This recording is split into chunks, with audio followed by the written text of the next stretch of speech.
Alright, so in this class, we are going to learn how to add in characters within our LibreOffice document. Now, characters can be very efficient, can be very useful when writing equations or when describing any kind of function on your own. You may decide to involve some Greek letters or some characters that you may find or objects that you may find within the LibreOffice. So most of these characters or objects, you can find them just like the way we have in Microsoft Word. You can use them directly, like I said, for writing mathematical equations or for defining terms within a particular equation. So to add in different kind of objects, you can always come over here. So let's say we are going to select some of the objects that we have listed here within this picture and just write them directly. So let's start with the pi sign. So we can just go ahead and click, and then we can see pi over here. So this is the one directly. Now the theta sign might not be directly available, so we can come over from here. We can see we cannot see it, so we can come to more characters. We'll be able to search for it from here. The basic character block, this is basic Latin. If you check around, you'll be able to see it.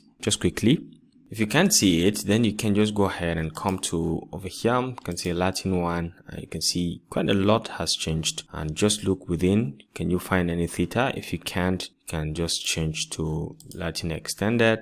All right, so you can see right now we can keep scrolling down to find out where it is. You can see it over here. This is theta, and you can just click on insert. You can see you've inserted the theta. Now we can have proportional to, or we can have the infinity. Infinity is very easy. You can just click on next, and then we can come to infinity. You can see infinity over here. In case if you can't find it, you can still come to more characters, and you can just look for it directly.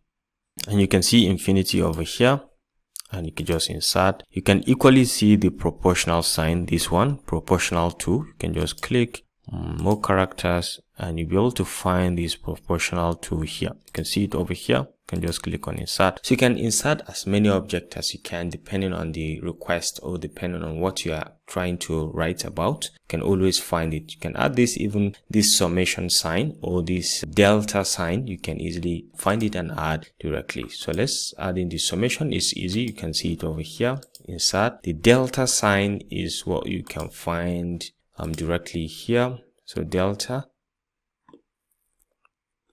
All right, so you can see it over here. You can just select and click on insert, and you can insert as many objects as you are interested. Okay, so this concludes this class about adding objects directly, searching for them within the object field where we have all the listed objects from the different lists that we have. Hope you enjoyed this video. Thanks for watching, and see you in the next class.